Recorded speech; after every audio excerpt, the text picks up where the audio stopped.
Hello, this is Gynax, and this is the final part of the Big Boss Run guide. Now, we had just farmed some rockets, and now we need to use them against the Arnold twins. They're pretty stupid. They just kind of fill up bosses, I guess. Like, I don't know why they just don't come and get you. They just kind of give up. They can withstand rocket blasts, but they're all like, I'm gonna get you, fuck it. I'm gonna kill you! Maybe later. It's just kind of weird. They're just super easy, but it's just getting tedious, and you'll sometimes miss like a few hits. I think I missed a few here. But again, that's one of the main reasons we went and stocked up on as many rockets as we can, so we can afford to make a few mistakes. Obviously, if you were going for like world record time, you'd want to just get the perfect amount, like no more, no less of rockets. But we don't need to worry about that.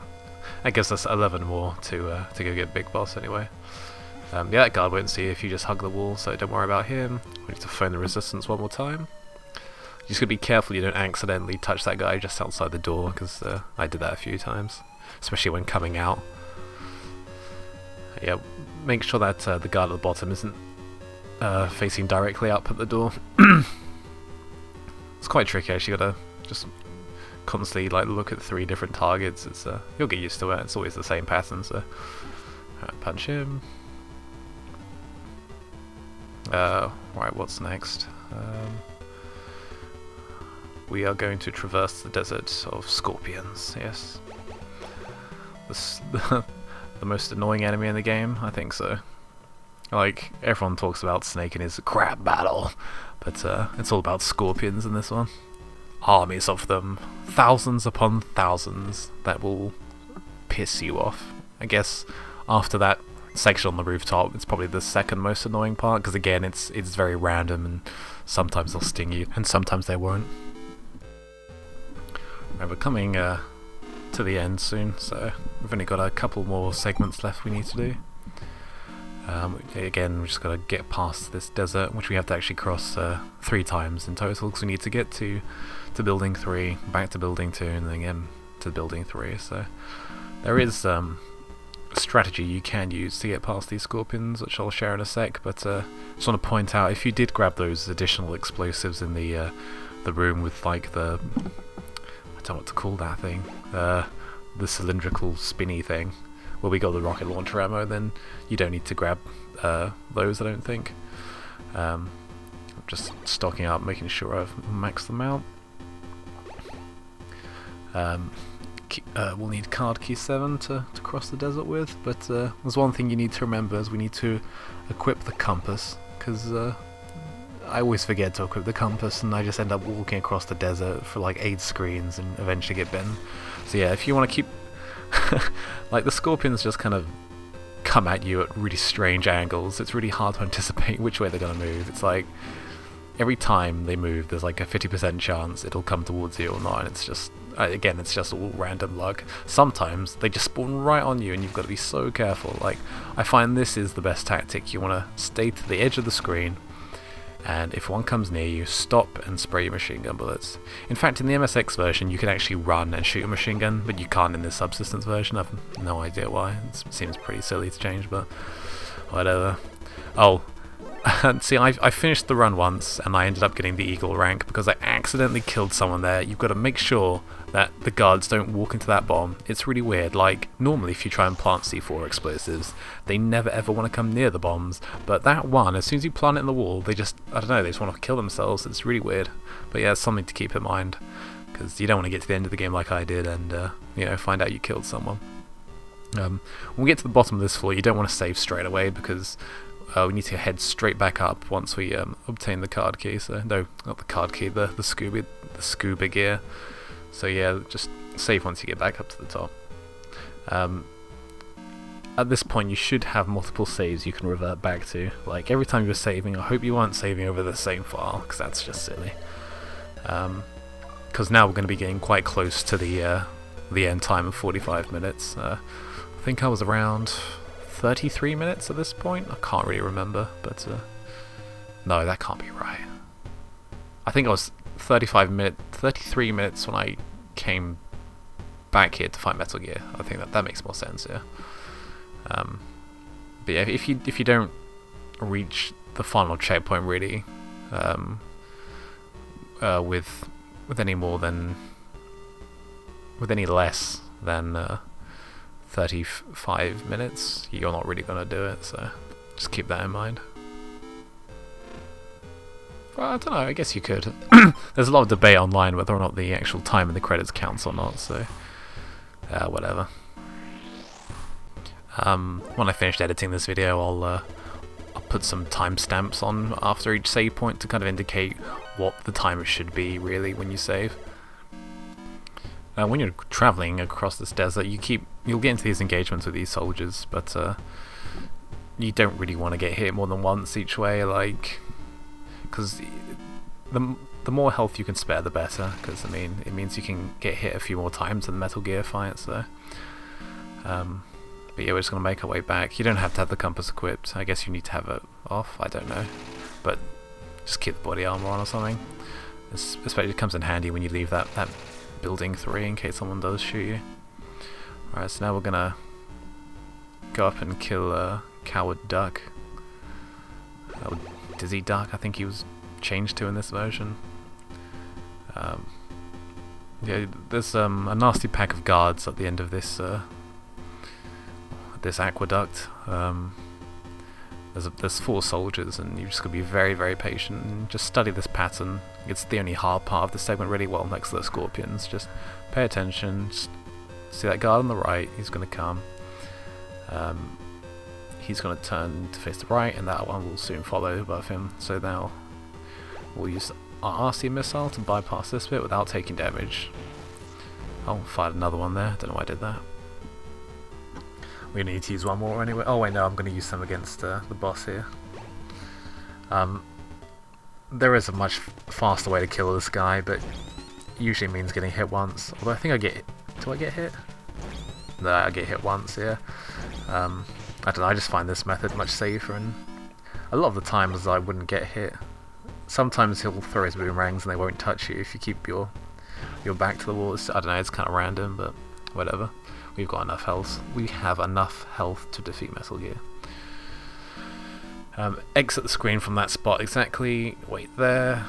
Let's go past there. Stop, because those guards are facing the aqueduct. Then just head south. So yeah, we're getting very close to the end of the game now. You've just got to make sure you don't mess up this scorpion part, or fall into any of those pitfall traps. Again, this is probably your final chance to stock up on C4 explosives if you forgot them. But I mean, because you pretty much need the maximum to defeat Metal Gear.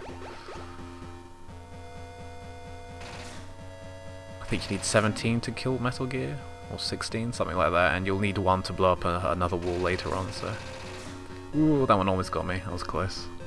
God, they're so dickish, these things. They're just terrifying. Alright, yeah, remember to re-equip the compass as well when you revisit this part. Ooh, ooh.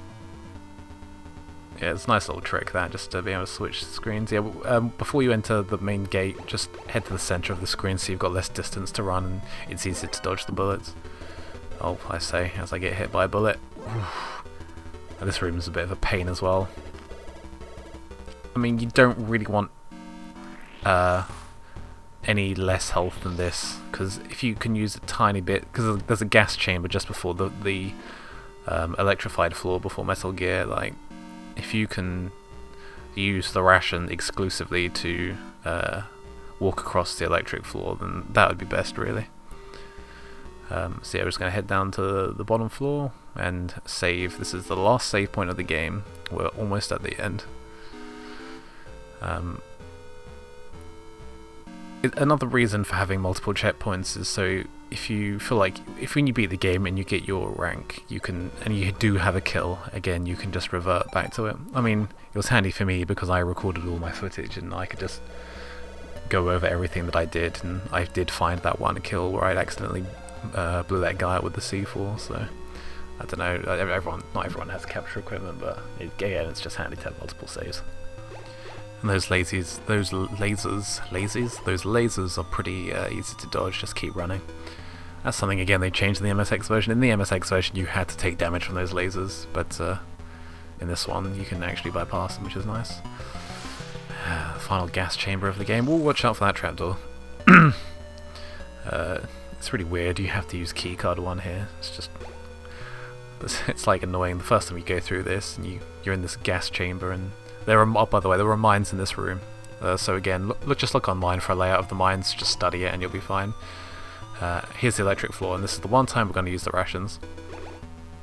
Yeah, that keycard 1 thing's just annoying. Like, first time you do this, you try every keycard and you don't expect it to be the first one, but yeah.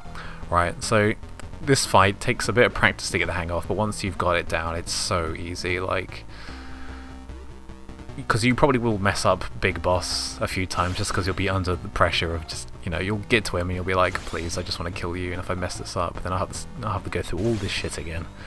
But you'll get the hang of it. It's just practice. I actually enjoy this fight. Like, I don't know, the music adds to it. The music is awesome. But yeah, I found a nice sweet spot. If you look on the tiles, the ideal place to stand is, you want the pixel of your shadow to be underneath the block of tiles that are parallel with the tops of those laser things. That's hard to explain. But yeah, just look at the video, you can basically see where it is. And yeah, just make sure you've got enough plastic explosives to take them out. When I did this, I had the pattern, you know, right, left, right, and stuff, just on a bit of paper above my monitor, so I could just keep looking at it. I didn't have to really memorize it. But yeah, if you equip the cigarettes, apparently this gives you more time, and I don't know if it affects your overall time, so I mean, there's no reason not to have them equipped. The body armor doesn't give you any more defense against his attacks, I don't think, so plus he's pretty easy anyway. Here I've got enough health for 2 hits, I think. But yeah, this tactic works well for me. You could be careful though, because it can be really quick, just like that. But yeah, this bit was pretty intense when I first got here. And I was always paranoid if I'd make it in time, or if I'd accidentally killed someone along the way, or if I'd accidentally gotten too many alerts, and this is the moment of truth, ladies and gentlemen. This is the moment where you find out if you wasted God knows how much time on this stupid game. Nah, I do like this game. It's just when you play it for so long, it does annoy you. I do love this cutscene, it's epic. So cool. Although I don't quite understand why it blows up twice. But yeah, congratulations, you have finished the original Metal Gear. And you've got to watch the credits, there's no way to skip through them. So like I said, I don't know whether or not the credit time counts to your total gameplay time, but there's not much you can really do about it, but just sit back and enjoy the music. So I guess I'll use this time to sort of explain why I did this walkthrough. Basically, I'm trying to get the Big Boss rank across every single Metal Gear game. Me and my friends are doing it. We're calling it the Metal Gear Challenge. And I wanted to start with this game first because I wasn't actually sure. It seemed very vague at the time what the criteria was for actually getting Big Boss and if it was possible. Like, there was a lot of debate online and there was no sort of video evidence of it. All there were was some dodgy screenshots, and no one really claimed to know the exact requirements to get the rank. But there was a post on GameFAQs. I'll just bring up his name now because I should definitely credit him. But yeah, like, his information was pretty handy, and he seemed pretty confident that you know, his list of requirements were dead on. So, you know, and they ended up to be correct. So I'm pretty thankful to him. His name is Feenix on the GameFAQs boards, and he provided a lot of handy tips. Actually, I'll link to the topic actually, and you can find some additional information I might have skipped on. But yeah, it was definitely a big help, and yeah, I wanted to find out if this game was actually, like, realistically possible to actually achieve this rank, because if not, then I probably would have just scrapped the whole challenge altogether. But yeah, I'm guessing this is probably going to be one of the hardest games to, well, I don't know, European Extreme Mode on Metal Gear Solid 2 and 3 isn't going to be fun. Fucking hell. Not looking forward to that. Maybe I'll do more videos in the future. I was thinking maybe doing Metal Gear 2 for the MSX after this. See how I get on with that. I've heard it's a lot easier and not as demanding to get the big boss rank. But yeah, if you like this video, please comment. Tell me how I could maybe improve it. I was actually thinking of maybe speedrunning the game at some point. Like, if you can think of any ways I can improve my run, just feel free to drop a comment. Obviously, this is a segmented speedrun, I guess, but you know, I've played this game so many times now that I pretty much know it like the back of my hand. So who knows? Can you hear me, Solid Snake? Someday we will meet again. And there we have it, the big boss rank. Yeah, thanks very much for watching, and I hope this guide helped you. Cheers.